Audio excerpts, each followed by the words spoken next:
nag-iisang Diyos. Ayan, sige pa, pakikamusta nyo muna ang inyong mga katabi. At na hindi nyo sila nakita ng isang linggo, kamustahin po muna natin sila. Alam ko na. Ayan. O, kaway muna kayo sa camera. Kaway. Ayan, by the way, we are on live sa ating pong Lord of Lords Christian Ministry Facebook page. Kindly share this to your loved ones wherever they are in the whole world, whatever part of the world they are, Love. ay ma-share natin ang salita ng Panginoon. Amen! Praise the Lord! Nandiyan ba tayo, Moy? Nandiyan ba tayo? Nandiyan ba tayo? Amen. Ayan, i-share ko lang sa aking mga magulang ang ating live. Ayan, praise God. Hallelujah. Amen. Sige po, isa nga pong palakpakan para sa Panginoon. Hallelujah. God is good. All the time. Hallelujah. Sabihin nga natin, grabe. Grabing napakabuti ng Panginoon. Amen? Amen. Ayan, pwede po ba natin basahin mula sa mga awit, chapter 63, verses 1 to 4. Sabay-sabay po tayo. O Diyos, Ikaw ang aking Diyos na lagi kong hinahanap. Ang uhaw kong kaluluwa ay tanging Ikaw nga ang hangad. Para akong tuyong lupa na sa tubig ang siyang lunas. Hayaan mong sa sanktuaryo ikay aking mapagmasdan at ang likas mong kaluwalhatian at kapangyarihan. Ang wagas na pag-ibig mo'y mainam pa kaysa buhay, kaya pupurihin kita, O Diyos, at papalarangalan. Habang ako'y nabubuhay, ako'y magpapasalamat at ako ay dalangin na kamay ko'y nakataas. Amen? Amen. Nandirito po tayo because we are seeking God's presence. We are seeking God. Amen? Amen. Uhaw na uhaw tayo sa presensya ng Panginoon every Friday dahil gusto nating makaniig ang Diyos, gusto nating siyang papurihan kasama ng ating mga kapatid. Amen. Katulad po ng ating binasa, ang pag-ibig ng Diyos ay mas mahalaga pa kaysa buhay. Kaya siya ay ating parangalan, luwalhatiin sa umagang ito. Amen? Amen. Sige nga po, itaas natin ating kamay and let us shout, Hallelujah!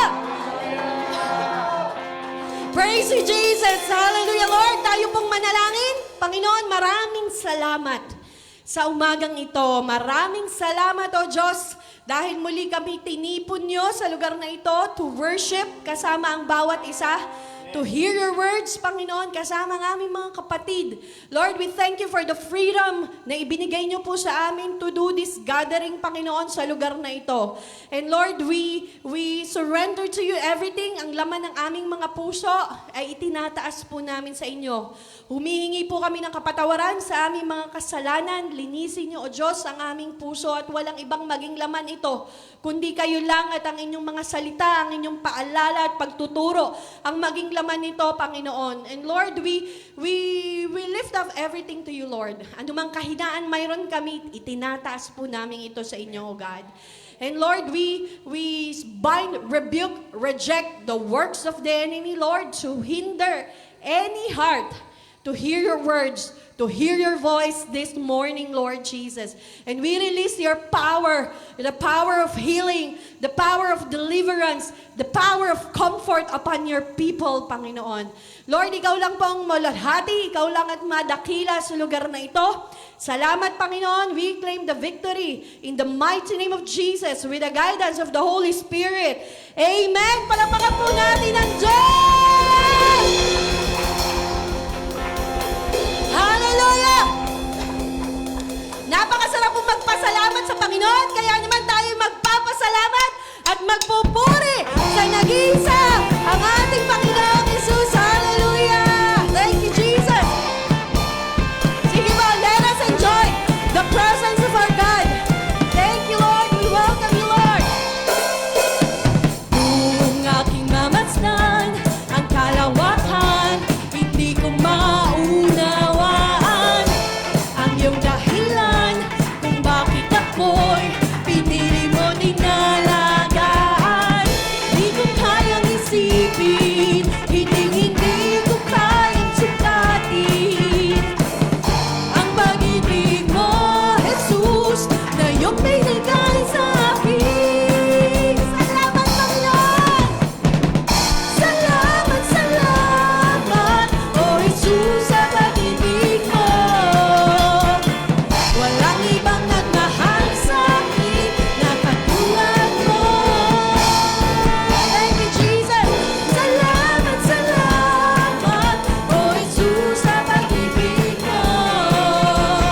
piling mo. Muli pa, let us declare, kung may pagsubok o gapitan, kahintitan, tayo'y may lalapitan. At iyon ang ating Panginoong Jesus. Amen! Hallelujah! Kung may pagsubok man o kagipitan, ako ay may lalapitan. Ikaw, Jesus, ang aking sandig, hindi mo ko mababayaan. Salamat, Panginoon! Hindi ko kayang isipin, hindi ko kayang sukatin ang pag-ibig mo, Jesus, na iyong binigay sa akin. Salamat, Panginoon! Salamat, salamat, O Jesus, sa pag-ibig mo. Walang ibang nagmahal sa akin na katulad mo. Salamat, salamat, O Jesus, sa pag-ibig mo. Ako'y magsasaya. Buhay ako ang purihin ka, Panginoon. Buhay ko nang purihin ka. Buhay ko nang sa'yo'y sumamba. Wala nang ibang nanaisin pa, kundi pasalamatan ka. Buhay ko nang purihin ka. Buhay ko nang sa'yo'y sumamba. Wala nang ibang nanaisin pa, kundi pasalamatan ka. Come on, church! Buhay ko nang Hallelujah!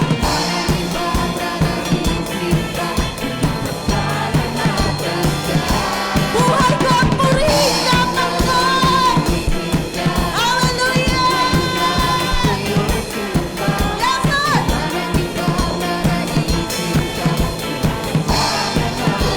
Muli ka, buhay ko ang purihin ka!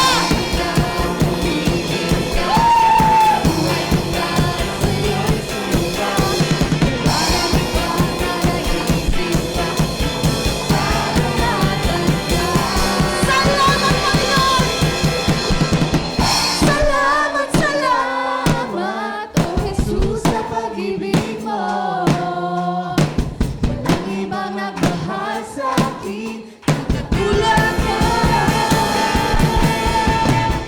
Salamat, salamat, O Jesus, sa pag-ibig mo. Ako'y magsasaya sa piling mo. Salamat, salamat, O Jesus, sa pag-ibig mo. Walang ibang nagmahal sa akin na katulad mo. Salamat, salamat, O Jesus, sa pag-ibig mo. Ako'y magsasaya sa piling mo.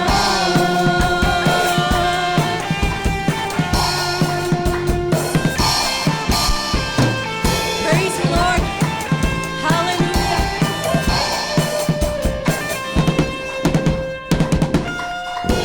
Praise you, Jesus. Palakpakan po natin ang Panginoon.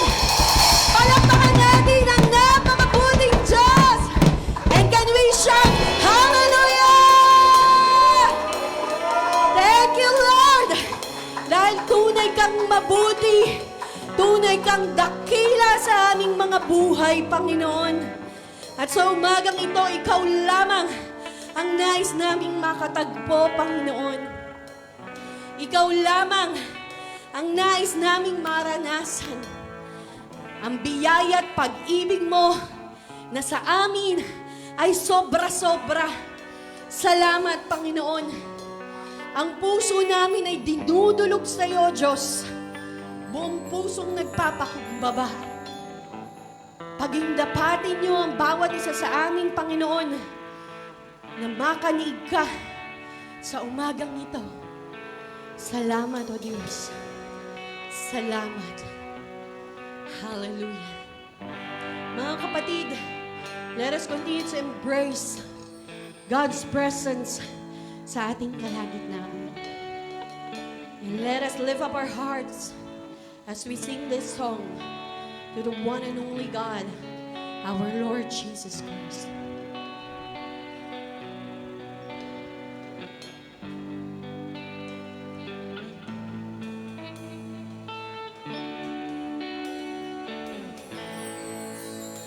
Ang puso ko'y dinudulog sa'yo, nagpapakumbaba, nagsusumamo, pagindapatin mo, ikaw ay mamasdan, makaniika at sa'yo ay pumisan. Ang puso ko'y dinudulog sa'yo, Panginoon. Ang puso ko'y dinudulog sa'yo, nagpapakumbaba, nagsusumamo, pagindapatin mo, ikaw ay mamasdan, makaniika at sa'yo ay pumisan. Loobin mo ang buhay ko'y maging banal mong tahanan, luglugan ng iyong wagas na pagsinta, daluyan ng wala hanggang mga papurit pagsamba, magharing ka, O Diyos, ngayon at kailanman.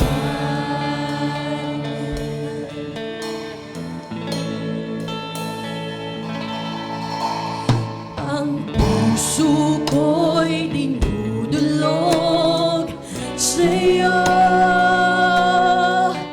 nagpapakumbaba, nagsusumamo, pagindapatin mo. Pagindapatin mo kami, Panginoon. Hallelujah, Jesus. Makaniika at sa'yo ay tumisan.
sa isang Diyos. Hinahanap namin karigtan ng iyong mukha. Sumasamo sa iyong pagkilos at sa hiling nais aming dalangin. Kami katagpuin, Panginoon.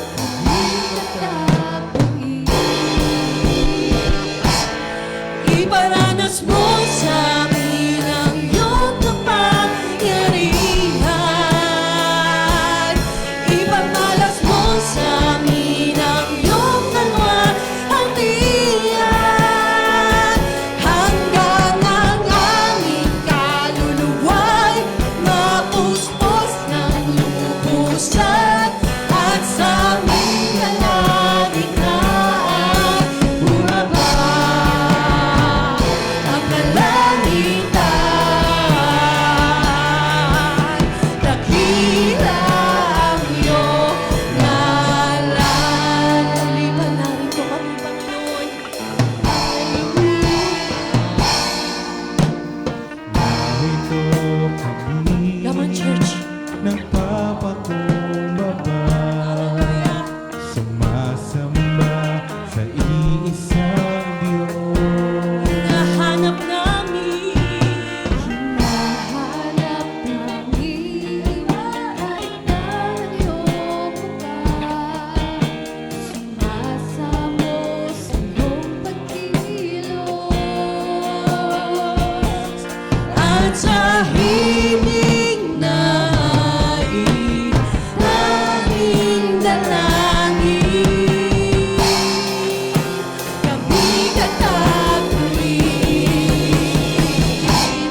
iparanas mo sa amin ang iyong kapangyarihan. Ipamalas mo, Panginoon. Pamalas mo sa amin ang iyong kalwalhatian. Hanggang ang aming kaluluwa. Hanggang ang aming kaluluwa'y mapuspos ng lubusan.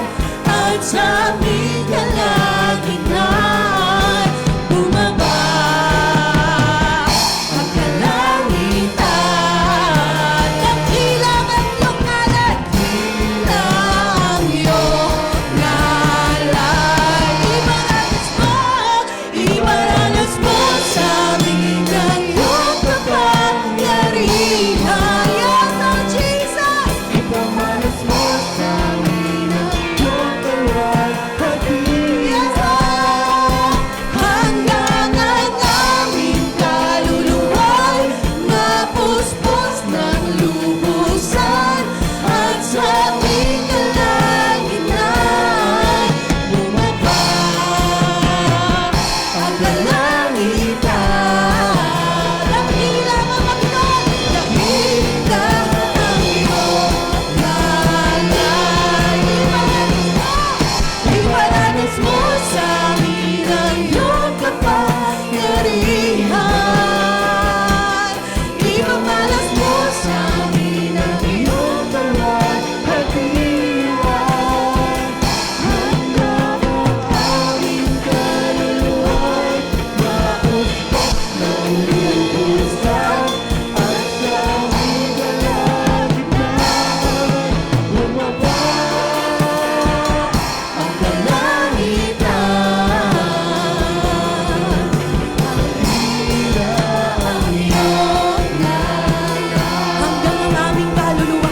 Hanggang ang aming kaluluwa'y mapuspos ng lubusan at sa aming kalagitnaan bumaba ang kalangitan. Dakila ang iyong muli pa, mga kapatid, hanggang ang aming kaluluwa. Hanggang ang aming kaluluwa. Desire it. Open your heart. lubusan At sa aming kalagitnaan ay bumaba ang kalangitan.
salamat, Panginoon, sa pagkakataong itong ikay papurihan, ikay sambahin, dahil walang ibang karapat-dapat kundi kayo lamang sa lahat ng papuring ito, Panginoon. And Lord Jesus, nakikita niyo po at naririnig niyo ang puso ng bawat isa sa lugar na ito. Kayo lamang at walang ibang nakakaalam ng laman ng aming mga puso. Kaya naman, Panginoon, we surrender our lives to you. Can we lift our hands? Can we raise our hands? And show Jesus that you're surrendering everything in you. You are surrendering to the mighty God who has the authority all over the earth, all over the heavens. The authority is upon Him, that nothing is impossible with Him. Ano man yan, kapatid, it may seem impossible in your eyes, but our God is the mighty God, that there is nothing that He cannot do. All we have to do is to trust Him, surrender our lives to Him, and He will make our path straight. Hallelujah, Jesus. We worship You. Can I encourage you and invite you to open up your lips? Buksan po natin ang ating mga bibig, and let us utter praises. Let us utter worship sa napakabuting Diyos na namatay sa krus ng Kalbaryo upang iligtas ang bawat isa sa atin. Na namatay dahil sa pag-ibig niya para sa atin. And He overcame death. He overcame death because He is the mighty God. He's the most powerful God. Wala siyang katulad. Walang katulad na nag-iisa lamang ating Diyos. Ikaw ay mabuti. Ikaw ay tapat. Ang pag-ibig mo, Panginoon, ay dakila at wagas. Ang pag-ibig mo hindi masusukat ng kahit anong pagsubok ng buhay. Dahil ang pag-ibig mo ay walang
Hallelujah.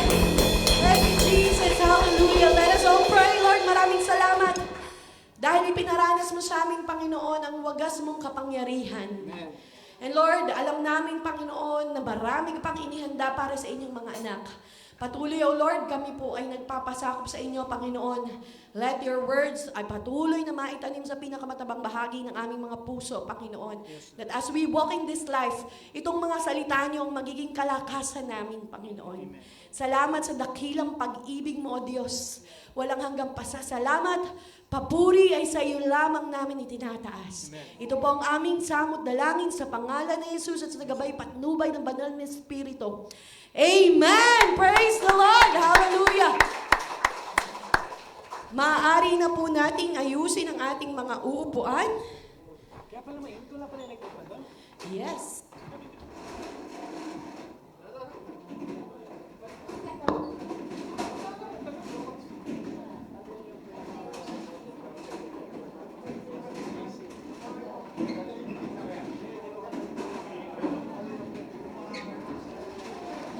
Amen. Praise the Lord.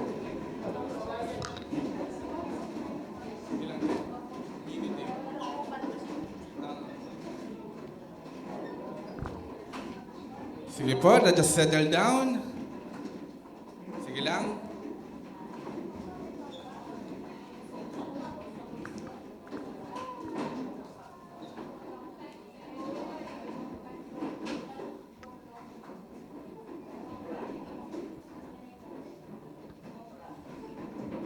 Find your seats, find your seats.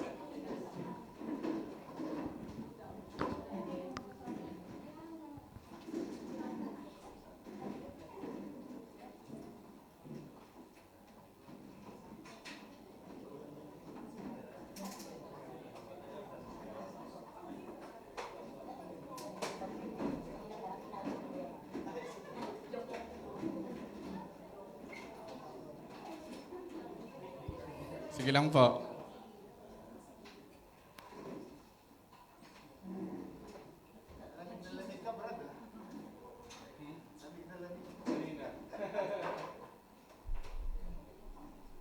Wait lang po.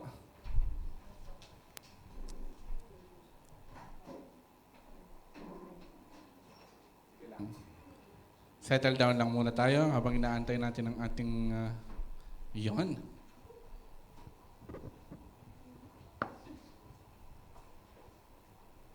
Thank you. Amen. Magandang umaga po sa lahat. Grace to you and peace from our Lord Jesus Christ. Sige, sabihin mo sa kapatid mo, sa katabi mo, ay kinagagalak ko na narito ka ngayon, kapatid.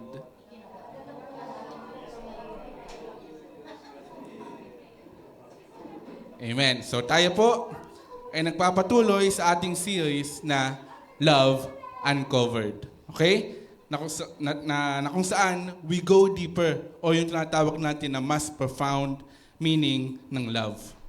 Sa ating tinatalakay ito upang ating mas maunawaan kung ano nga ba talaga ang ibig sabihin, ang malalim na ibig sabihin ng salitang pag-ibig. Okay? So, going back po, no? Taas ang kamay ng mga millennials dyan. Nandyan po yung year of birth. Huwag mahiya, from 1981 hanggang 1996.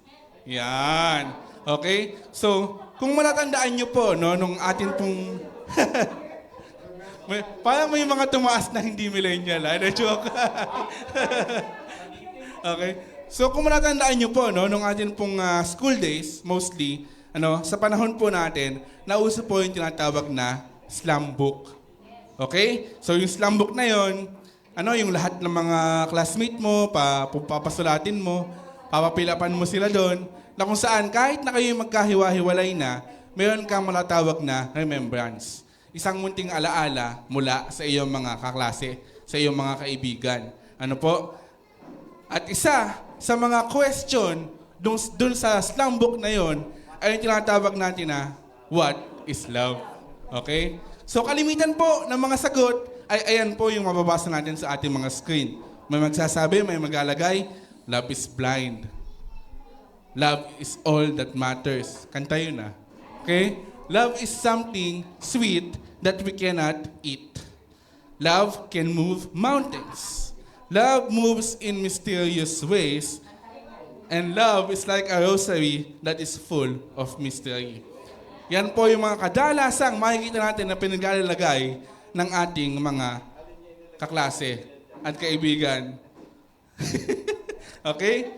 So kung tayong mga millennials, meron po tayong tinatawag na slum book, syempre, hindi naman po magpapahuli ang ating mga boomers at Generation X. Ano po? Nung panahon naman nila, sila po ay mahilig sa telegrama o yung tinatawag natin na mga sulat. No? And when it comes to love, ginagamit po nila yung mga bansa bilang acronym. Nakasama ng kanilang mga sulat. Na ito po ang mga example. Ayan ang mga boomers. Hello mga boomers from 1946 hanggang 1964. At ang Generation X mula 1965 hanggang 1980. Isa sa mga halimbawa, Japan. Just always pray at night. Mayroon din tayong Nepal. Never ever part as lovers. France, friendships remain and never can end. Libya, love is beautiful, you also. Holland, hope our love lasts and never dies. And last but not the least, very Filipino, F at P.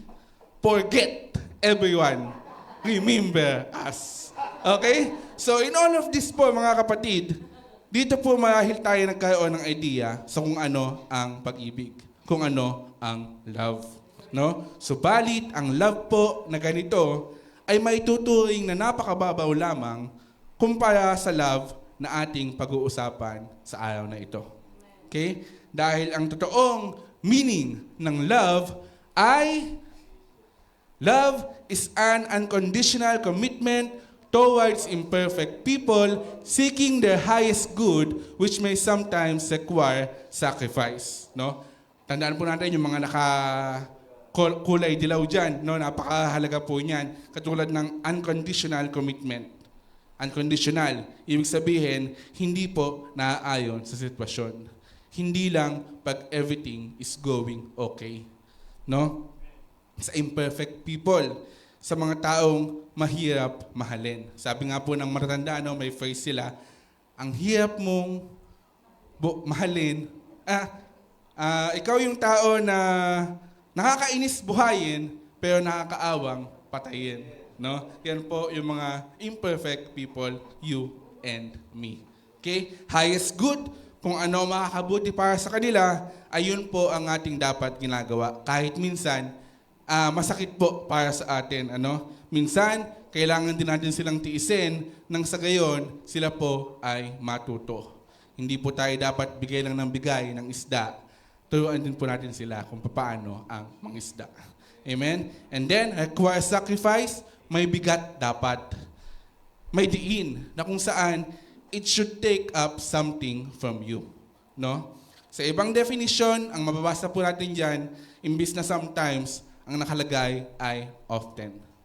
But I believe po mga kapatid, mas angkop ang salitang sometimes dahil pag talagang mahal mo na yung tao, it will never feel as a sacrifice anymore. Yung sacrifice, mapapalitan po ng joy. Why? Dahil masarap ang magmahal. Amen po ba? Amen. So without further ado, ang topic po natin for today ay love radically.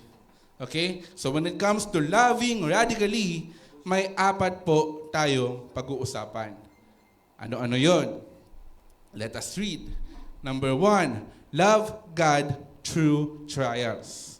Number 2, love others more than yourself. 3, love sacrificially. And last but not the least, love through life words.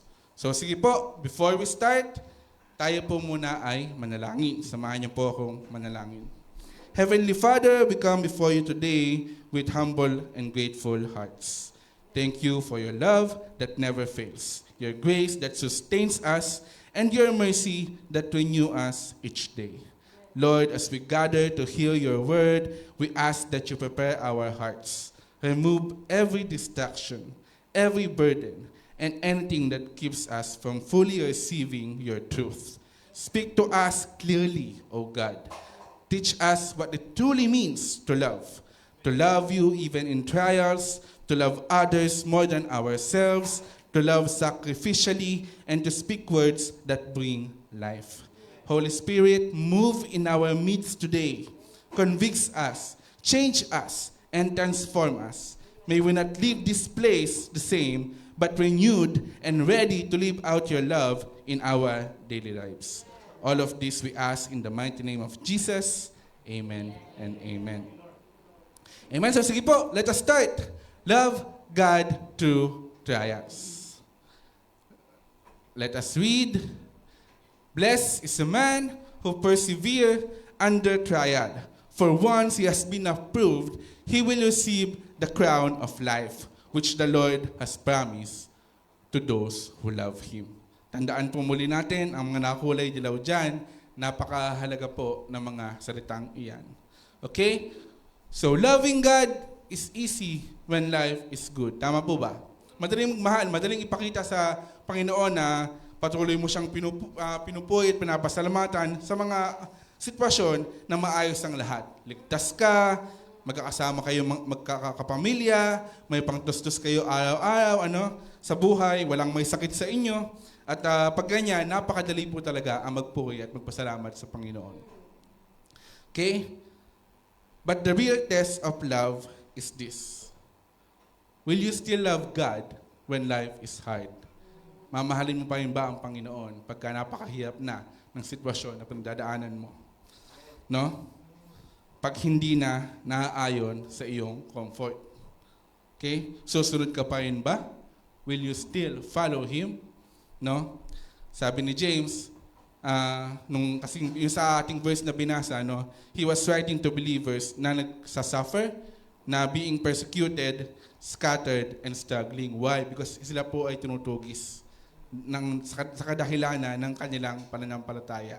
No, tayo po ay blessed at this modern age of time na wala na po ang pagtutugis na iyan. We are widely accepted na ng mundo. Okay? So, marahil tulad ng mga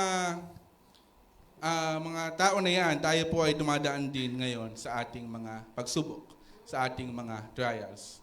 Maaaring ito po ay financial struggle, no? Na hindi mo mapagkasya yung budget, parang lagi kang kapos, no? Maaaring mayroon kang family problem, hindi kayo magkakasundo, mayroon kayong alitan, you are praying for reconciliation na hanggang ngayon inaantay-antay mo pa. Maaaring health problem na kung saan you are uncertain kung paano tatakbo yung future mo. No, may I share, isa po sa aking mga pangarap ay makapag-cruise ship. Pero sa ngayon po hindi ko pa magawa kasi why? Wala pong dialysis machine sa cruise. Hindi po tayo makakasurvive. Antay-antay lang muna, darating din yan. Okay? So emotional pain, yung favorite gamitin ng lahat, may pinagdadaanan. No? Kung mapapansin nyo, hindi po yan valid reason when it comes to work. Hindi ka pwede mag-file ng leave, tapos ang reason mo, meron po ako pinagdadaanan. Okay? Pero sa church, ginagawa po natin, Pag tayo may pinagdadaanan, tayo po ay nawawala ng motibasyon, sa ating pagdalo. Okay? So, spiritual dryness, maaaring lalamig ka. Minsan, parang hindi mo ma-feel ang presence ng ating Panginoon. No? Parang hindi mo siya marinig, hindi mo nararamdaman ang kanyang presensya, at ang pinakamatindi sa lahat, ang etc. Okay? No? Na hindi natin alam kung ano nga ba talaga ang tunay na meaning niyan. Okay? So marahil po, tayo ay nagtataka kung bakit na-experience natin ang mga bagay na ito, gayong tayo naman po ay follower na ni Lord. No? Well, mga kapatid, reminder po na being a Christian doesn't mean tayo po ay exempted sa mga hamon sa ating buhay. No? Ibang usapan po, mga kapatid, yung consequence ng ating mga sin o yung mga wrong decisions. Hindi po yun ang pinag-uusapan natin dito. Ang pinag-uusapan natin yung trials. Siguro the best example na pwede nating magamit ay yung buhay po ni Job. He is obedient naman. He is loving the Lord as much as he can naman. But then again, the Lord still allows him to be tested. No? Dumaan pa rin po siya sa mga pagsubok na wala lahat ng meron siya. No? But alam natin, in the end, mas better po yung ipinalit ng ating Panginoong Hesus. No? Why? Because he persevered. He passed the test. Okay? So, makinig mabuti mga kapatid, trials are not meant to destroy your faith. They are meant to test your love for God. No? Siyempre, pag may test, alam naman nating lahat, gusto nating lahat, pag sinabing may test, ang nais natin ay pumasa. We want to pass. No? At para pumasa, wag po tayong panghinaan ng ating loob. Continue lang. Laban lang mga kapatid. Dahil real love is proven in difficulty. No? Dapat may bigat. Dapat pinaghihirapan mo. No? Dapat may effort.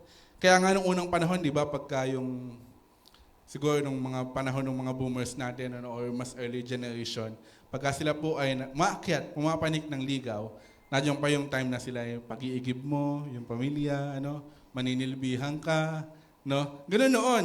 Ngayon kasi, ano na hanap, usap, deal. Ganun na lang siya kabilis, no? At tapos pagka hindi pa nagkaigi, hindi nagkasundo, ganun lang kadali para maghiwalay, mag-separate, ano? Okay, so anyone can praise God in blessings. But it takes radical love to remain faithful in trials. Mahirap po manatiling faithful habang dumadaan po tayo sa mga pagsubok. Si Job nga, di ba, nung time niya, nung na-experience niya yung mga bagay na ito, sabi sa kanya, nung mismong asawa na to, sabi, itakwil mo na yung Panginoon na mayon ka. Pinabayaan ka naman eh. Hindi ka naman iniintindi, no?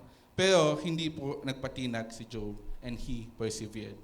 No? At ano ang pangako ng Panginoon sa mga taong nagpa-persevere? Crown of life. No? Ang ibig sabihin, buhay na walang hanggan. Okay? So gusto po ba natin yon, yung crown of life? Amen. So ano dapat gawin? We need to persevere. Ano man po yung currently na trial na ating pinagdadaanan, lagi natin natandaan, the Lord is with us. At bukod dyan, it will not be permanent. Hindi po yan panghabang buhay. Hindi yan eternal. Amen? So next, love others more than yourself. Okay, let us read sa James chapter 2, verse 8. Ang sabi dyan, if however you are fulfilling the royal law, according to the scripture, you shall love your neighbor as yourself, you are doing well. No? So, royal law, naka-yellow na naman ulit. Bakit kaya? James calls this the royal law. Alin? Yung loving neighbor, your neighbor as yourself. Bakit? Kasi the only time na binanggit po sa Biblia yung salitang royal law ay dito lamang po sa verse na ating nabasa. Okay? At bakit siya tinawag na royal? Because it comes from the King himself. Sino yon? Walang iba kundi si Jesus Christ. So kung ganun pala, kung galing pala sa King, then we need to pay attention to it. Dapat po nating sundin at hindi lang basta-basta baliwalain. No? Hindi yung papasok sa ating tenga, tapos lalabas naman sa kabila. So sabi pa dyan, Jesus said that the whole law and the prophets sa Old Testament depend on the two great commandments. Ano nga po ba yung two great commandments na iyon? Mababasa natin sa Matthew chapter 22, verse 37 hanggang 40. Ang sabi po dyan, and he said to him, you shall love the Lord your God with all your heart, with all your soul, and with all your mind. This is the great and foremost commandment. The second is like it. You shall love your neighbor as yourself. So upon these two commandments, no, it hangs the whole law and the prophets. Dito po sila kumakapit. Ito po yung kanilang pinaninindigan. Ano? Yung 10 utos po ng Diyos, hatiin mo man, papasok at papasok po dyan sa dalawang great commandment po na iyan. Okay? So anong ibig sabihin ng pangalawa? Ano yung sabi sa pangalawa? You shall love your neighbor as yourself. No? Ibig sabihin ba, dapat mahalin mo muna yung sarili mo? Focus ka doon? No? Yung iba siguro sasabihin, hindi ko nga magawang mahalin yung sarili ko eh. Others pa kaya? No? Remember po, no, yung silver rule na tinatawag. No? Ang sabi dyan, do not do unto others what you would not have them do to you. No? Sa Tagalog, wag mong gawin sa kapwa mo ang ayaw mong gawin sa'yo. So, nung ako po ay bata pa, nung unang parang akala ko, okay na ako dito. Solved na to. Kumbaga parang panghawakan ko lang tong prinsipyo na ito, ako po ay magiging matagumpay na sa buhay. But then again, hindi po pala doon natatapos yun. No?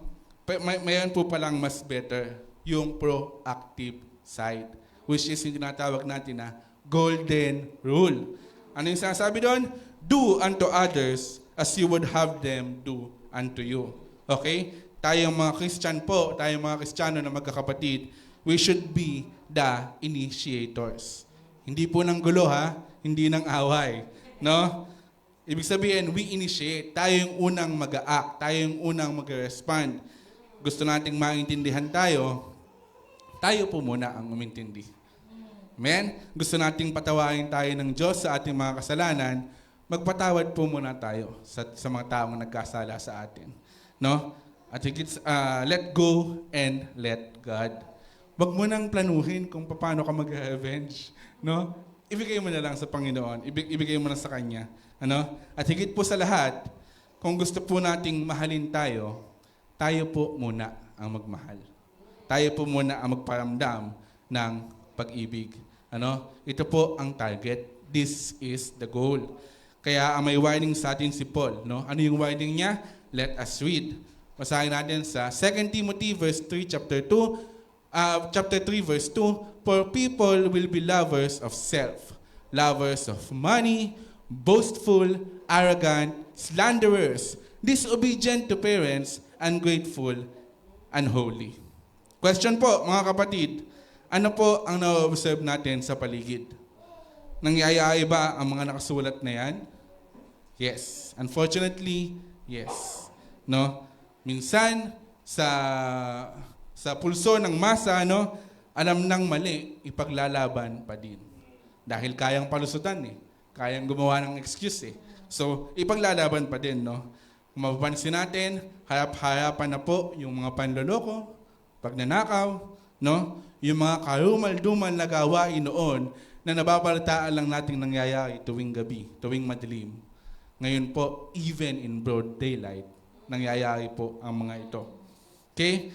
And all of that, ang pinag-ugatan ay ang pagiging selfish or pagiging makasarili. Ano? Well, hindi po masama, mga kapatid, na isipin natin ang ating kapakanan. No? But if we focus too much sa ating pong rights, sa ating mga karapatan, sa ating mga kapakanan, nagiging toxic na po ito. No? I remember po nung may napanood ako, ano siya, parang Gen Z na vlogger. No? Siya po ay galit na galit, nagmamaktol. Ano ang kanyang reklamo? Ang reklamo niya, simple lang. Ang reklamo niya, bakit daw yung mga tunay na lalaki na nagbabakla-baklaan ay kumikita, sumisikat, at nakakapag-entertain sa kanilang pagbabakla-baklaan. Samantalang yun daw mga tunay na bading ay nakaka-experience ng ridicule, mockery, at kung ano-ano pa. No? Then napaisip ako, dapat ba talagang reklamo yung mga ganong bagay? Parang dapat mo ba talagang i-video pa yan? Kailangan mo ba talagang ipalaganap yan? Yan ba ay para lang sa views? Nag-rage bait ka ba? Ano? Gusto mo na magalit yung mga tao? Kasi why? If we use the same logic na kanya pong ginamit, ano? Kung alam niyo po yung pelikulang Ocean's 11, sino po nakakaalam niyan? 11, ang bida po dyan, sina George Clooney, Brad Pitt, ano? At sa pelikula pong yan, ang ganap po nila ay mga magnanakaw. No? Ang pelikula pong yan ay pumatok sa takilya, so malamang sa malamang, malaki po ang kinita ng pelikula, at sila po bilang mga aktor ay malaki ang kinita. No? So using the same logic, should we also, kailangan ba natin magreklamo din kung bakit ikinukulong ang mga magnanakaw sa kanilang pagnanakaw, samantalang itong mga to ay malaki ang kinita sa kanilang pag-acting bilang magnanakaw, di ba? That's the same logic, which doesn't make sense. Okay? So bakit siya nakulong sa ganung idea? Because he is too much focused sa kanyang karapatan. Piling niya na apakan yung kanyang pagkatao sa pagbabakla-baklaan ng mga tunay na lalaki na ito. Doon siya masyadong na-focus na wala tuloy yung pag-iisip ng maayos sa isang sitwasyon. Okay? So let us continue. Medyo nalihis po tayo ng kauntian. Ano? So, we naturally think about ourselves first. Normal po sa atin iyan. Okay? Normal instinct natin yan bilang tao. Yan yung tinatawag natin na self-preservation. Okay? Una nating iniisip kung ano yung ating needs and wants. Kailangan ko to Gusto ko to. Kailangan kong kumita. Kailangan ko mag-focus para dito. Minsan ating inuuna yung ating comfort, no? Kung ano lang yung madali sa atin, kung ano yung magbe-benefit tayo, no? Minsan sa sobrang focus natin kung saan tayo magbe-benefit, na nasasagasaan na pala natin yung benefit ng ibang tao, no? Naapakan na pala sila. And last, yung ating mga plano. Lagi nating iniisip yung ating mga plano, ayaw natin naaabala tayo. Ano ba ang kailangan tayo ni kapatid, subalit tayo ay binaunan ng plano upang mamasyal. Minsan po naghihirapan tayo na iwaksi, ano? Or i-set aside yung atin pong mga naunang plano. Okay? But ang radical love po, ang sinasabi dyan, we should think others more important than you, than us. No? Yan po ang paalala sa atin sa radical love na ating pinag-uusapan. If I remember correctly, nung sa Citizenship Advancement Training, isa po sa mga SOP dyan ay think yourself as the lowest form of animal. Ibig sabihin, kahit pusa, aso, kuneho, o kung ano pa, mas mataas na uri pa rin ng hayop kaysa sa iyo. That's one example of thinking others more important than you. Okay? At ang paalala po sa atin ni Paul sa Philippians chapter 2, verse 3, ang sabi dyan, do nothing from selfishness or empty conceit, but with humility, consider one another as more important than yourselves. Okay? Matuto po tayo kung papaano ang magpakumbaba. No? Matuto po tayo kung papaano na unahin ang ibang tao kaysa sa ating sarili. Well, napakadali pong sabihin, subalit napakahirap gawin. Tama po ba? Okay? Dahil ang ganito pong uri at klase ng pag-ibig ay hindi normal. Ito po ay makakonsider natin na supernatural. At dahil supernatural, hindi po natin kakayanin sa ating pansariling kakayanan lamang. We need the Lord to help us on how to love radically. No? Especially sa ating pong mundong ginagalawan, mabilis po tayong ma-impluwensyahan. Why? Ano kasi yung sinasabi ng mundo? Love yourself first. Do what makes you happy. Kung saan ka masaya, doon ka. No? But then, anong sinasabi ng word? Consider others better than yourself. No? Imagine po, no, kung lahat ng tao sa mundo will live this way. Na ganito ang kanilang mentality, no, na others are better than me, others have more rights than me, no? Ano kaya ang nangyayari sa ating mga tahanan? May kaguluhan pa ba kaya? Marahil ay wala na. Amen? Yes, payapa. Sa ating workplace, no? Wala nang mangyayaring laglagan, pasikatan, yung ikakopy ka sa email kahit di ka naman kasali, no? Bigla ka na lang na-involve, no? Para lang i-down yung pangalan mo, no? Sa atin pong panambahan, no? Mas maayos, mas wagi ang kaharian ng Panginoon. Amen? So, always remember mga kapatid that radical love is not selfish. It is selfless. Others muna bago po ang ating mga sarili. Kaya naman, mamaya sa ating lunch, baka po hindi tayo matapos sa ating pagpila. Kakapauna sa ating ibang kapatid. Amen? Okay, next. Love sacrificially. Okay? Meron daw po tayong tinatawag na wait lang po. Okay. Meron daw po tayong tinatawag na consumer Christians at real Christians. Ang kaibahan, yung consumer Christians daw po, always looking for what they can get from the church. ang mentality, ano nga ba ang mapapakinabangan ko sa pagsisimba, sa pag-church. Luckily po, thankfully at salamat sa Lord, wala pong sa atin ang consumer Christians. Amen? Amen. Okay? So ano yung kaibahan? Yung real Christians naman, they always seek ways to serve God and others in the church. Yun po ang focus. Yun ang primary intention, ang makapagsilbi. Ang makatulong sa pagpapalago ng kaharian ng Panginoon. Ang sabi dyan, a true follower of Christ seeks to serve the Lord however God wants. Minsan kahit mahirap, labag sa iyong hindi ideally gusto mong gawin, no? Kasi sa atin iba-iba tayo ng trabaho pagdating sa labas ng panambahan na ito, no? Maaaring ikaw ay manager, boss ka, tapos pagdating dito sa church, buhat-buhat mo yung lamesa, May mga tao na in the beginning, mahirap po para sa kanila ang mga bagay na ito. But thank you, Lord. Thank you sa blessing ng Panginoon. Tayo po ay unti-unting nagiging sensitive pagdating sa mga ganitong bagay. We do things dahil tayo po ay nagmamahalan. Amen po ba? No, mainam po na bawat isa sa atin ay to seek the Lord, to seek to serve the Lord, dahil this will help po sa paglago ng kanyang kingdom. Yun naman ang goal natin. That's the goal. No? Siyempre, ayaw mo naman na yung mga mahal mo sa buhay ay hindi makakilala sa kung paano mo nakikilala ang ating Panginoong Yesus. Tama po ba? At dahil dahil sa patuloy na pagsaserve, patuloy na pag-follow kay Lord, ito po ang tatak ng tunay na Kristiyano.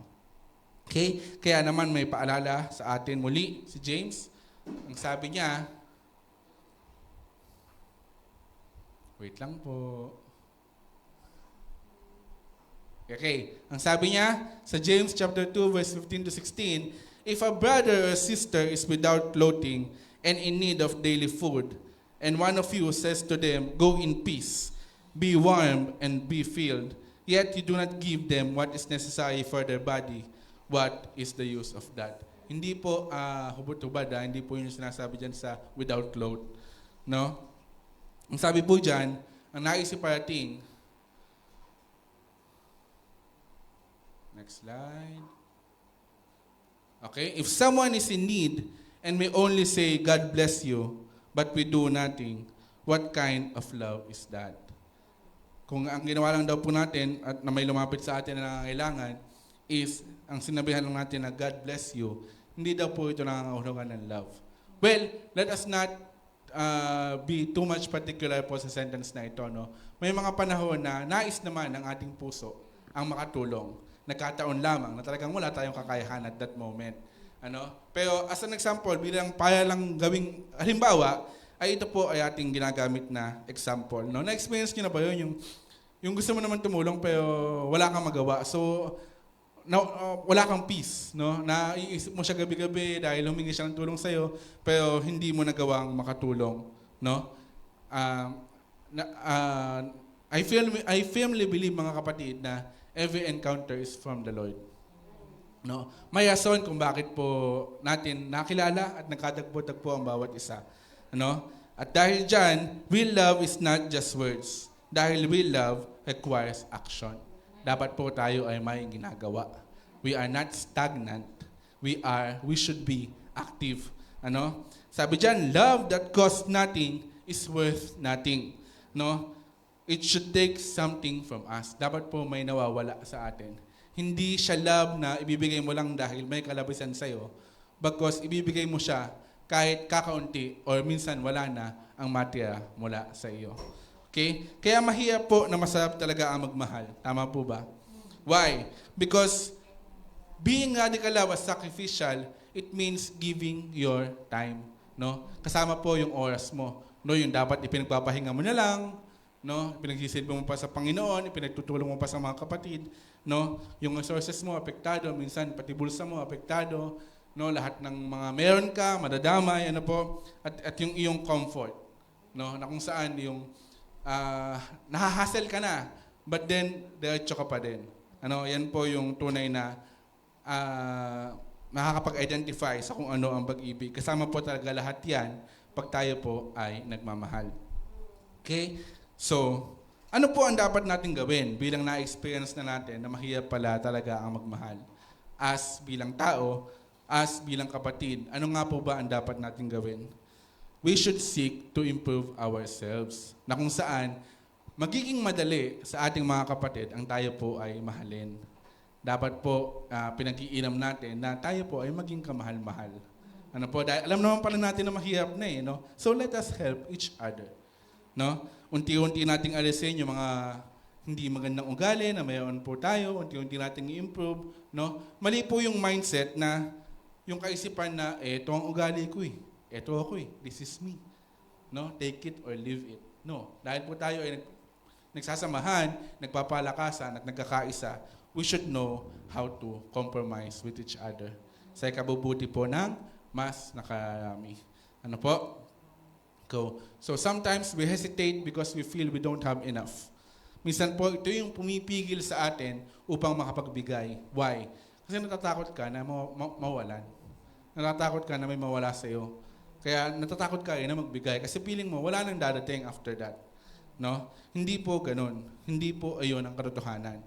The Lord will always and always sustain you. Ang pinangako niya, siya ang magpo-provide ng iyong pangangailangan. Kung minsan pakiramdam natin, hindi po nabibigay ng Lord, baka kailangan lang natin mag-internalize, mag-isip ng mabuti.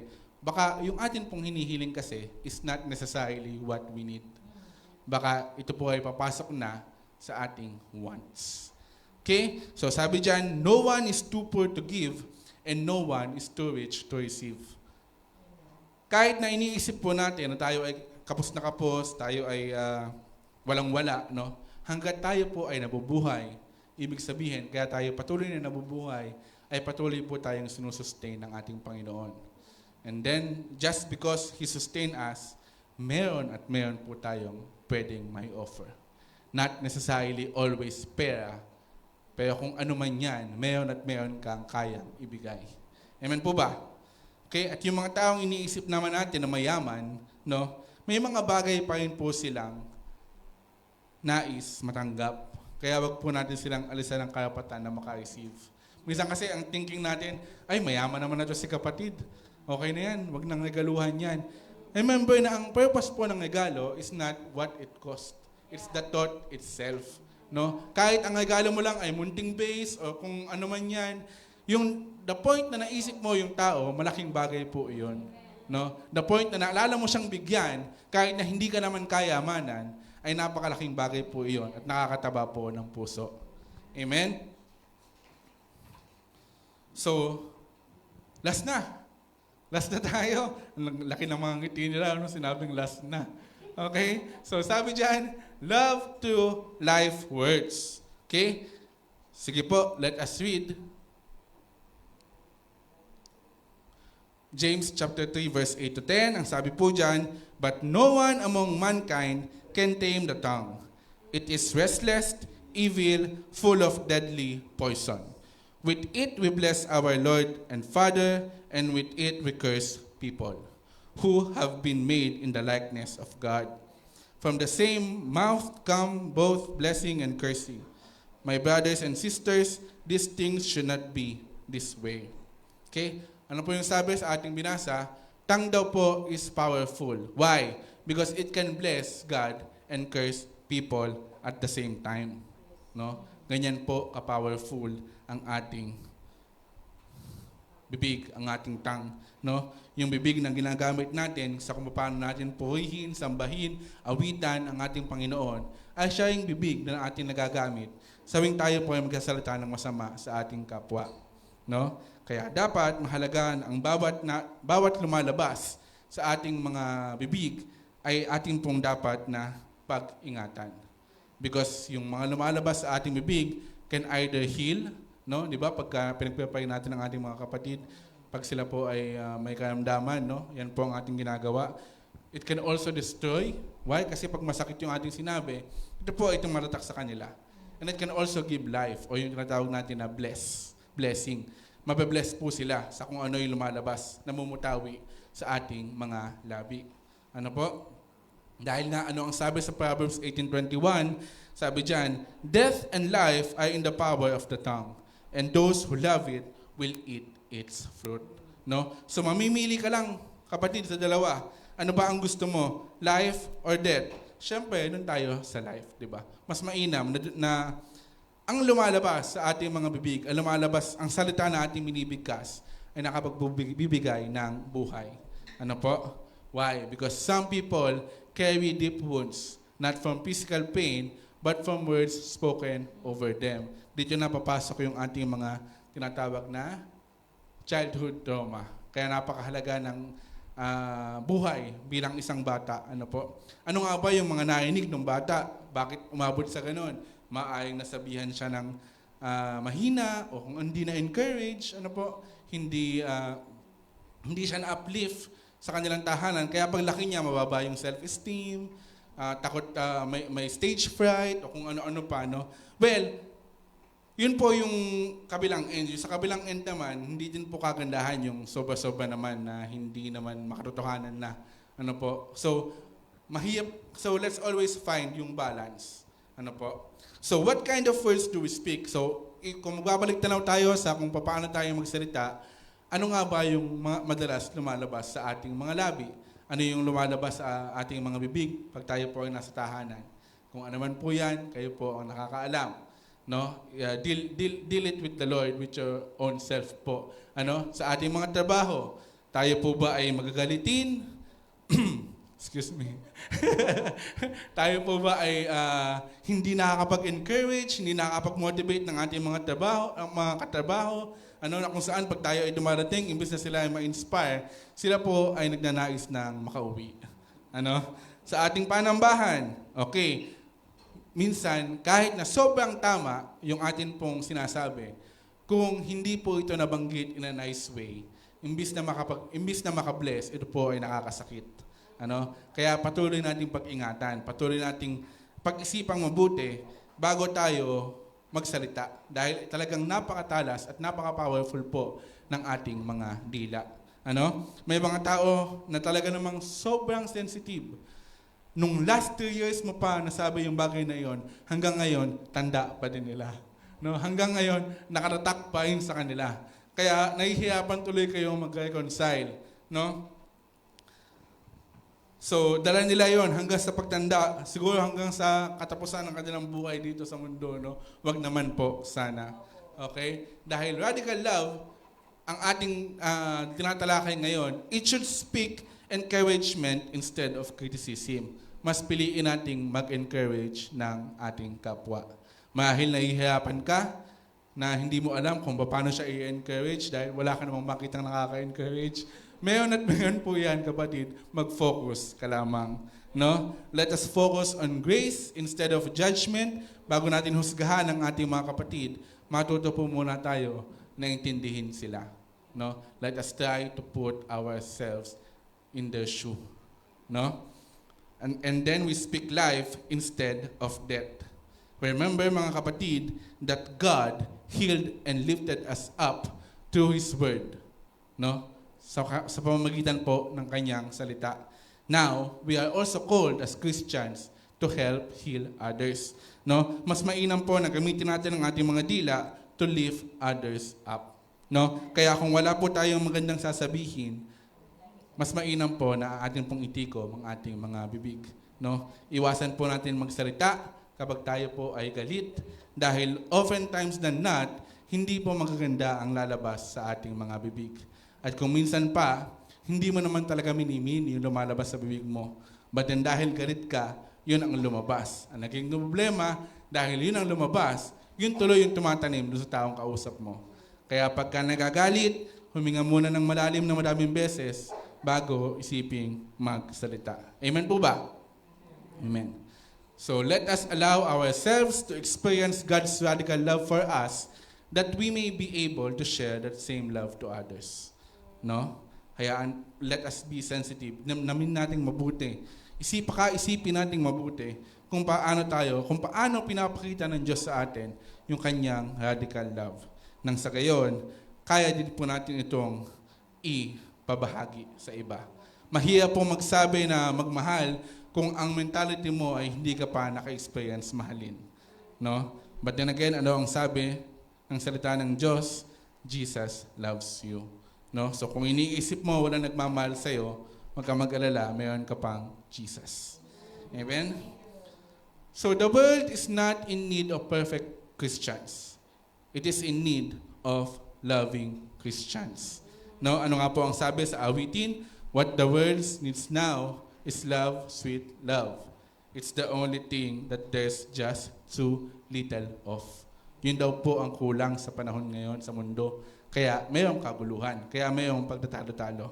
Ano po? May we all strive to be a church that loves radically believers known for our love. No? Okay lang po mga kapatid kahit hindi tayo ang pinakamayamang church. Okay lang kahit hindi tayo ang pinakamalaking church. Okay lang din kahit hindi tayo ang pinaka-talented na church. Basta ang mahalaga, wag po mawawala sa atin ang love. A love that is radical. Bakit? Bakit siya mahalaga? Because when we love radically, we reflect Christ perfectly. At ito po ang pinaka-tunay na ebidensya ng ating na tayo ay mayroong Panginoon. Ang makita po sa atin na tayo po ay nagmamahalan. Amen po ba? Amen. Salamat po sa inyong pakikinig. Remember everyone to love radically. Sige po, let us pray. Heavenly Father, thank you for your word that we have received today. Thank you for reminding us what it truly means to love.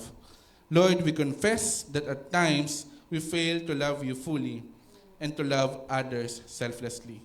Forgive us, O God, and change our hearts. Help us to love you even in the midst of trials, to put others before ourselves, and to love not just in words, but in action. Teach us to speak life, to bring encouragement, and to reflect your goodness in everything we do.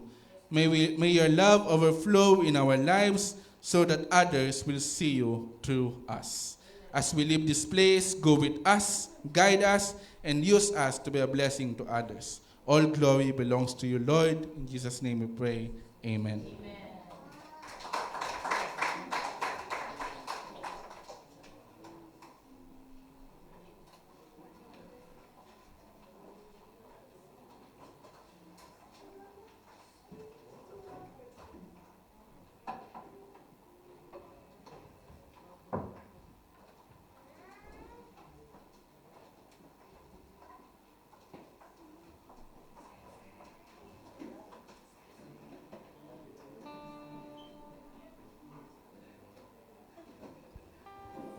Praise the Lord. Okay po, so we are on the next part of the worship service. We are on the communion. Medyo iba po sa sequence ng ating dating communion yung aking gagamitin. Meron lang pong gustong ituro si Lord sa atin. Ano po? Sabi po sa John 6:35, ako ang pagkaing nagbibigay buhay. Sabi ni Jesus, ang lumalapit sa akin ay hindi magugutom at ang nananalig sa akin ay hindi mauuhaw kailanman. Sinasabi ko sa inyo, ang nananalig sa akin ay may buhay na walang hanggan. Ako ang pagkaing nagbibigay buhay na bumaba mula sa langit. Mabubuhay magpakailanman ang sino mang kumain nito. At ang pagkaing ibibigay ko sa ikabubuhay ng sanlibutan ay ang aking laman. Kaya sinabi ni Jesus, tandaan ninyo, malibang kanin ninyo ang laman ng anak ng tao at inumin ang kanyang dugo, hindi kayo makaroroon sa buhay. Hindi kayo magkakaroon ng buhay. Ang kumakain ng aking laman at umiinom ng aking dugo ay may buhay na walang hanggan at muli ko siyang bubuhayin sa huling araw. No? Ang hapag ng Panginoong Hesus ay isang taimtim na pagpapahayag ng kamatayan niya. Hanggang sa kanyang muling pagparito. Isa pang alaala sa kagandahang loob ng Diyos sa pamamagitan ng kanyang mabiyayang pagpapatawad sa ating mga kasalanan. Ito ay hindi lamang isang ritual na ginagawa sa iglesia, sa kapulungan, kundi ito ay isang pagsunod sa utos ng Panginoong Hesus sa 1 Corinthians 11:24 at 25. Hindi nito napapatawad ang ating mga kasalanan. Yung pagsama o pag-join sa communion ay hindi pagpapatawad sa kasalanan natin. Kung kaya po tayo nagpa-participate sa communion dahil tayo po ay pinatawad at tayo ay mga anak na ng Diyos. Amen po. Hindi nito pinatatawad ang ating mga kasalanan, subalit sinasalamin nito ang bagong tipan na pakikipag-ugnayan natin sa Diyos sa pamamagitan ng kanyang kamatayan sa krus ng Kalbaryo. Sinasalamin po ng communion. Nakikita natin sa pamamagitan ng communion, naalala natin kung ano ang ginawa ng Panginoong Hesus para sa ikabubuhay natin magpakailanman. Tandaan natin, may termino na hindi binabanggit dito, yung termino na kaligtasan. Upang tayo maligtas, hindi po. Upang tayo ay magkaroon ng buhay na walang hanggan at makapiling ng Diyos magpakailanman. Amen. Ang hindi nararapat na pakikibahagi sa hapag ng Panginoon. Ipinapaalala ni Apostol Pablo na ang hapag ng Panginoon ay isang banal na gawain at dapat igalang. Ang pakikibahagi rito ng hindi nararapat ay nagbubuga ng hindi maganda sa ating katawan, sa ating kaluluwa, sa ating pananaw at ideology. Yung mga pangangatwira natin ay nasisira kapag nagpa-participate tayo na hindi nararapat. Pinangangatwira na natin yung mali nating sitwasyon. No? Ang pakikibahagi rito ng hindi nararapat ay nagbubunga na hindi maganda sa katawan at espiritual na buhay ng tao at maaari itong maging saksi laban sa iyo sa darating na pagpaparusa ng Diyos.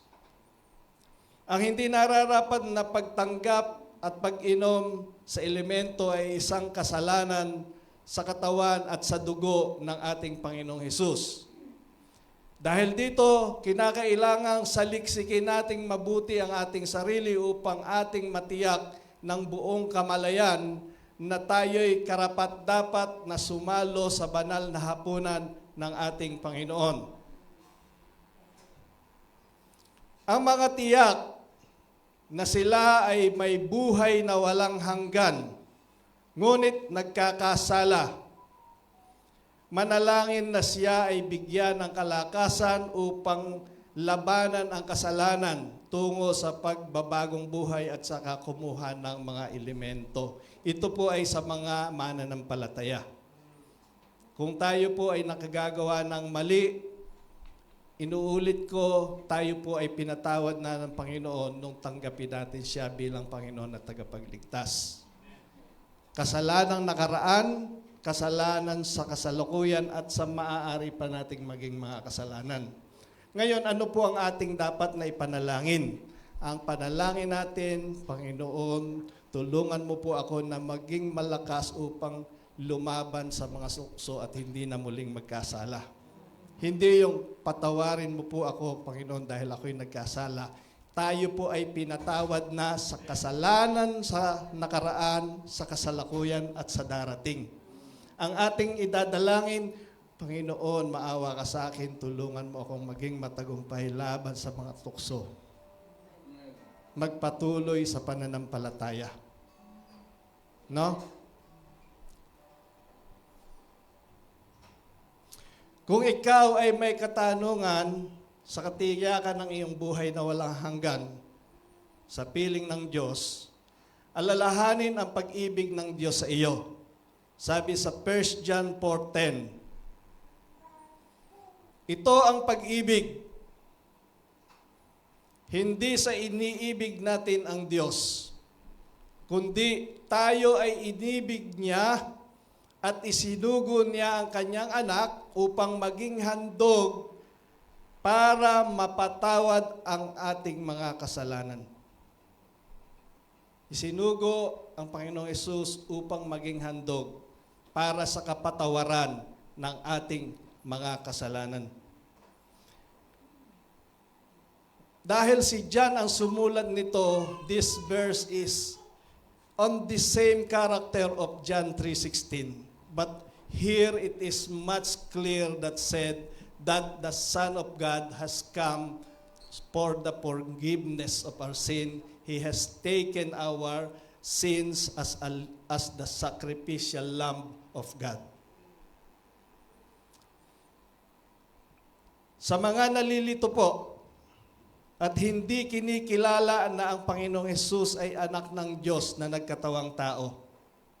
Meron po ba rito na hindi matanggap na ang Panginoong Hesus ay Diyos na nagkatawang tao?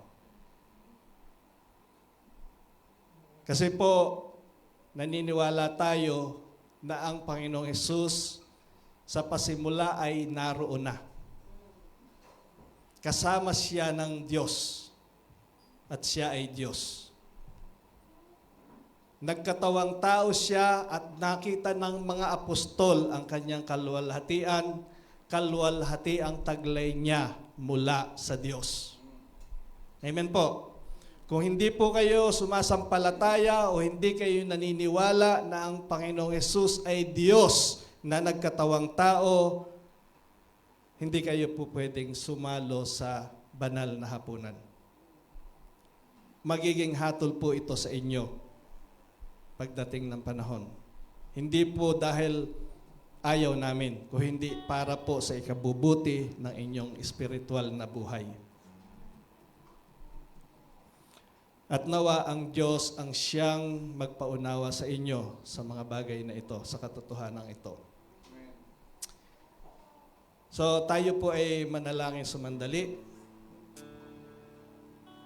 Diyos naming Ama, lubos ang aming pasasalamat sa inyong dakilang pagmamahal sa amin. Bagamat kami po ay hindi karapat-dapat sa iyo, minarapat mo pa rin kami maging mga anak mo sa pamamagitan ng pagkamatay ni Jesucristo sa krus ng Kalbaryo para sa ipagkapatawad ng aming mga kasalanan. Dalangin po namin na sa aming pagtanggap sa katawan ni Kristo na nabuhay magpakailanman, patuloy mo po ninyong pag-alabin ang aming mga puso sa pagpupuri, sa pagsunod sa iyo. Pagpalain mo po ang mga elementong ito upang lagi naming maalala ang sakripisyong ginawa niya upang kami ay makabalik at sa maalam na relasyon sa iyo. Sa pangalan ni Jesus, Amen. Pwede pong i-distribute yung mga elemento.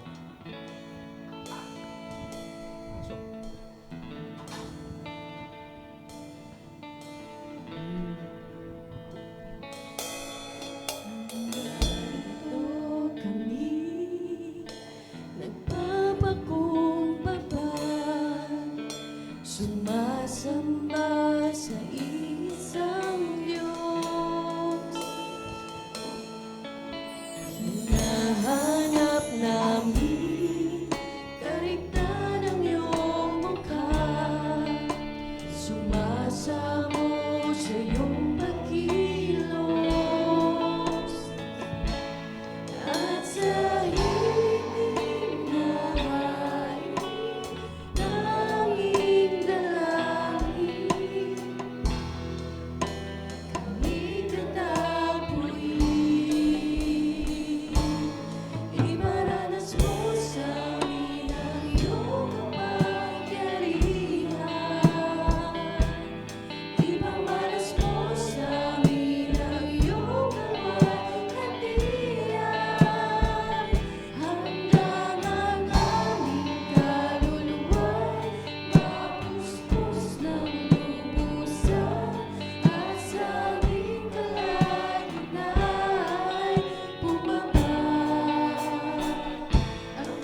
sapagkat ito ang turo na tinanggap ko mula sa Panginoon at ibinibigay ko naman sa inyo.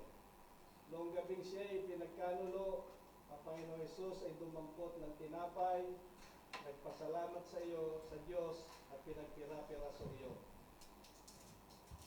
At sabi niya, ito ang aking katawan na inihahandog para sa inyo. Gawin ninyo ito bilang pag-alaala sa akin. Tingkainin.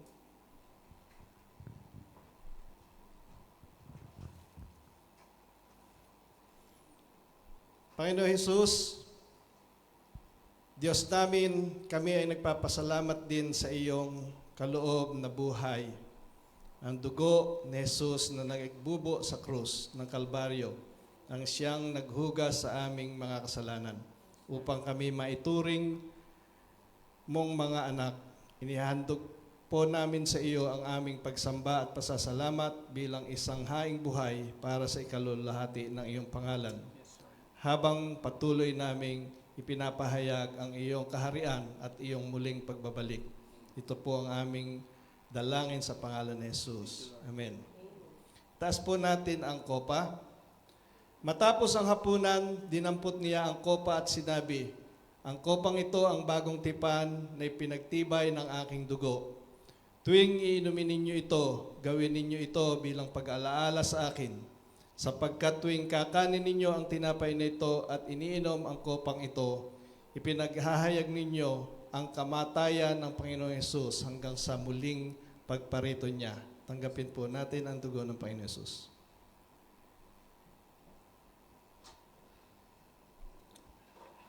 Tayo po'y manalangin. Naway lubusan kayong gawing banal ng Diyos na siyang nagbibigay ng kapayapaan. At naway panatiliin niyang walang kapintasan ang buo ninyong katauhan, espiritu at kaluluwa. Hanggang sa pagparito ng ating Panginoong Hesus, tapat na tumawag sa inyo at gagawin niya ito, sumainyo nawa ang kagandahan loob ng ating Panginoong Hesus. Amen at amen. Amen.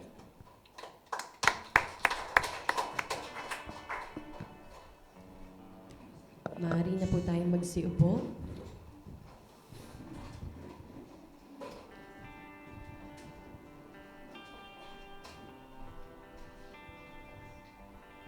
Nakamasta. Amen. Gandang umaga po, tanghali na pala sa lahat. Ayan, 12:01 na. Gutom na po ba ang lahat? Nasa pangalawang segment na po tayo ng ating gawain. Then, joke lang po. Walang tumawa. So, yun po. Yun po, no? So, ngayon ay oras na po ng pagbibigay. Muli, paalala po sa bawat isa para po sa may bago. Na po, ito pong ating offerings at pagbibigay ay hindi po compulsory. Na po, kung ano lang po yung naayon sa inyong puso sa gusto niyo ibigay pwede po nating ibigay. So, basahin po natin sa Mark 12:41 to 44.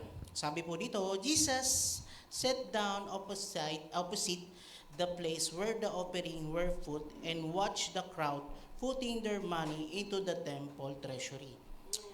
Many rich people threw in a large amount, but a poor widow came and put it 2 very small copper coins, worth only a few cents. 43, calling his disciples to him, Jesus said, truly, I tell you, this poor widow has put more into the treasury than all of others. They all give out of their wealth, but she, out of her poverty, put in everything all she had to live on. Ano po yung pinaparating sa passage na binasa natin? Pinaparating po dito is yung gusto po ng Panginoon, yung after niya, yung heart po natin. No, katulad ng widow. Paano po siya nagbigay sa Panginoon? Hindi lang po yung kanyang yung kanyang meron siya, ang binigay niya, kundi po yung puso niya, tiwala niya sa Panginoon. Nagtitiwala siya sa Panginoon na God will provide everything. Na po, sabi nga po sa Malakay 3:10, kung babasahin po natin yon, na dating nakasulat po sa envelope pag tayo nagbibigay. Ang sabi po dito, bring the whole tithes into the storehouse so they may be put in my house. Ano pong ibig sabihin nun sa panahon natin? Magbigay daw po tayo para merong matugunan yung pangangailangan ng ating simbahan, ng bahay-sambahan. Alam po natin na ating simbahan ay kailangan natin magbayad ng kuryente, upa, di po ba? At marami pang iba. So, kailangan po to para magpatuloy yung gawain ng Panginoon. At sinabi po dito din, test me on this. Di ba? Sabi ng Panginoon, i-test nyo daw siya. At sa ibang lugar, pwede natin gamitin yung trust. I-trust, magtiwala tayo sa Panginoon. Kasi pag ginawa po natin to, ang sabi ng Panginoon, the Lord Almighty, and see if I will not throw open the full gates of heaven and pour out so much blessing that there will be no room enough to store it. So sabi sa Bible, sa binasa po natin, sa salita ng Panginoon, ito pala yung isa sa mga sikreto para tayo ay magkaroon ng financial breakthrough. Po? We need just to follow first kung ano yung sinasabi ng Bible, sinasabi ng Panginoon. We need to act. We need to trust the Lord sa finances po natin. Po? Katulad ng widow, he trusts the Lord. Na kaya niya nabigay niya lahat na meron siya. So, naalala ko po, noong ako ay first na nangako sa Panginoon na magbigay ng tithes. Naalala ko that time, nung una. Sabi ko, Lord, magbibigay ako. Kasi kailangan ko to, kailangan ko yan. Kung maintindihan niyo yung words ko, sinabi ko, magbibigay ako. Di po ba? Ako yung magbibigay para sa Panginoon kasi kailangan ko dahil may kailangan ako. Pero, paglipas po ng mga panahon na patuloy po ako nagbibigay, God revealed kung bakit ba ako nagbibigay. Yung reason. Lord, pag inaayos ko yung tithes ko, Lord, I will give back the blessing that you give to me. Yun po yung sinabi ko. Hello, El. I will give back the blessing that you give to me because I know you will provide sa everything na kailangan ko. Ano po? Pansin niyo po ba na may pagbabago sa pag-unawa natin sa pagbibigay habang tayo ay nagbibigay. So katulad din po ng widow na naintindihan niya yung reason ng kanyang pagbibigay. Ano po? Sabi nga, we are not giving because we need something. We are not giving because we need something. We give it back because we know God provides everything. Tama po? So tayo po ay tumayo at magbigay sa Panginoon. Amen. Tayo po tumayo. Sabay niyo kami sa palakpak. Oh, Jesus, sa pag-ibig mo. Walang ibang nagmahal sa akin na katulad mo. Salamat, salamat. Oh, Jesus, sa pag-ibig mo. Ako'y masasaya sa piling mo.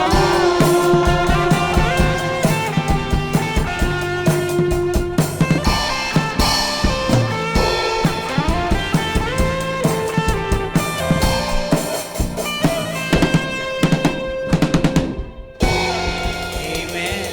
Tayo po'y manalangin. Lord, maraming salamat po sa kaloob nito. Panginoon, na patuloy papala sa bawat isa, Panginoon. Binabalik po namin sa dalangin sa pangalan ni Jesus. Amen. Lord.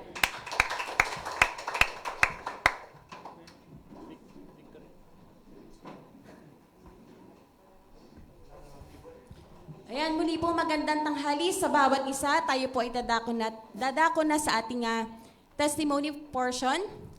Ayan, inanihan ko po kung sino man po ang naisa magpahayag ng kabutihan ng Lord sa kanilang buhay. Maaari na po kayong pumunta sa harapan.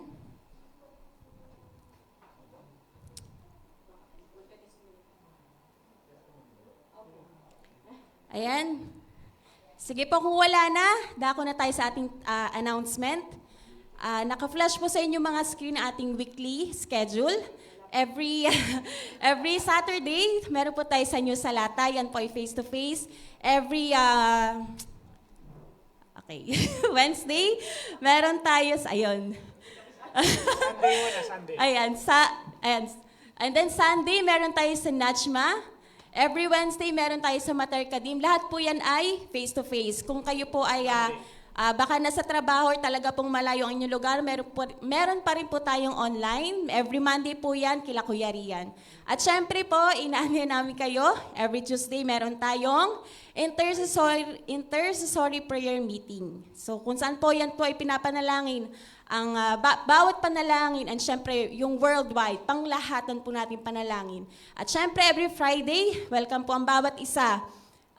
Face-to-face and even sa ating Facebook Live, ang ating pong worship service. Amen. Sorry, mahina ang ating memorya. Ayan, reminder lamang po, every Friday, anong oras pong ating start ng ating worship service? 10:15 a.m. So, in-encourage po natin ang bawat isa na tayo po ay mag-gather na prior to that time na naka-mention po dyan, yung 10:15 a.m. Okay, so tuloy-tuloy pa rin po ang ating community pantry. So kung sino man po ang nais mag-share po na kanilang blessings, welcome po ang bawat isa. At kung kayo na, syempre pwede din po tayong kumuha kung nais nyo pong kumuha doon po sa ating paglabas sa right side. At sa ating pong next week na schedule, April 10, ating pong call to worship, Ate Jem, Giving Exhorter, ang inyong pong lingkod. Testimony and announcement, Ate Nida, ang ating pong IP Exhorter, secret, to be advised. At ayon. Ayan, maraming salamat po. God bless everyone. At tatawagan ko rin pong ating si Kuya Jan para po sa ating benediction. Amen. Thank you po, Ate Jo. So sige po, ating tinatawagan na magdidiwang ng kanilang kaarawan, anniversary, uuwi magbabakasyon pamula April 4 hanggang April 10. Sige po, lapit lang po dito sa unahan. Huwag po tayong mahiya. Kuya 30. April 5? Okay. Pastor Rene. Okay. Sige po. Sino pa po? Okay, kung wala na, inaanyaan po na tayo ay tumayo. At sama-sama po tayong manalangin. Sama po natin sa panalangin ang ating sa kapatid niya si Pastor Rene na magditiwang po ng kanyang kaarawan sa nalalapit na April 5. Sige po, let us pray. Lord, we thank you, Panginoon, sa buhay po ng aming kapatid na si Pastor Rene. Panginoon, salamat sa kanyang buhay. Amin pong ikinagagalak na siya po ay aming nakasama at naging kapatid sa mananampalataya sa iyo, Panginoon. Kaya po ang patuloy na magbabalik ng pagpapala sa kanyang buhay, hindi lamang sa kanya, maging sa kasama ng kanyang mga mahal sa buhay at ng kanyang buong pamilya, Panginoon. Sustain them mightily, iparanas mo nawa, Panginoon, fully yung pag-ibig na mayroon ka para sa kanyang buhay. At nawa, magsilbi ang kanyang buhay na nakakitaan ng kakatulad ng pag-ibig, Panginoon, na makikita mula sa iyo. Use him mightily, Panginoon. Continue to bless. Kayo po magbalik ng pagpapala sa kanyang buhay ng siksik, liglig, at umaapaw. Salamat, Panginoon. Lord, kami po ay patuloy na pagpasalamat sa araw na ito na kami ay muli mong tinuruan, Panginoon, muli mong pinaalalahanan kung ano nga ba talaga ang tunay na kahulugan ng pag-ibig. Salamat, Panginoon, sa araw na ito. Salamat po sa walang hanggang pag-ibig na iyo pong ipinapamalas sa bawat isa.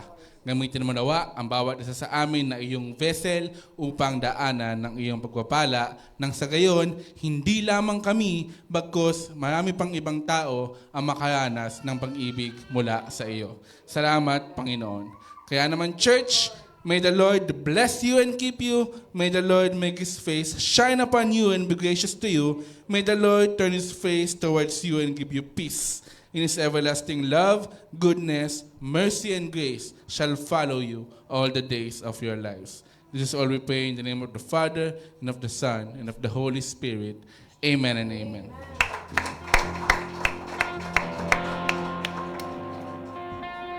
Amen. Praise the Lord. And as Ayan, bilang pagtatapos, muli po nating awitin at kantahan ang ating Panginoon. Amen. For the victory He had given us. Salamat, Panginoon. Dahil natunay at ikaw lamang ang naging sa Diyos. Thank you, Jesus. Sa pag-ibig mong wagas. Hallelujah. Ang ating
ako ay may lalo. Sino yan?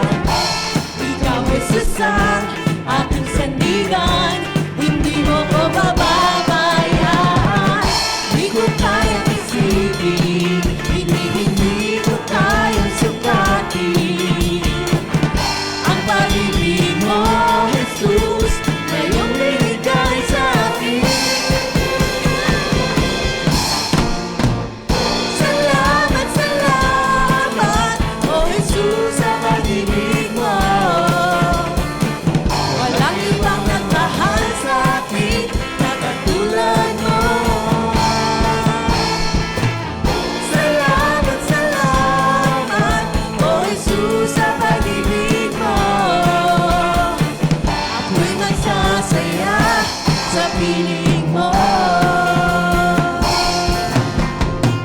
Buhay ko na purihin ka, buhay ko na sa'yo'y sumamba. Wala nang ibang nanaisin pa, kundi pasalamatan ka. Tunay, Panginoon, buhay ko na purihin ka, buhay ko na sa'yo'y sumamba. Wala nang ibang nanaisin pa, kundi pasalamatan ka. Buhay ko na purihin ka, buhay ko na sa'yo'y sumamba. Yes, Lord! Walang nanaisin pa, kundi pasalamatan ka. Salamat, salamat, oh Jesus, sa pag-ibig mo. Walang ibang nagmahal sa akin na katulad mo.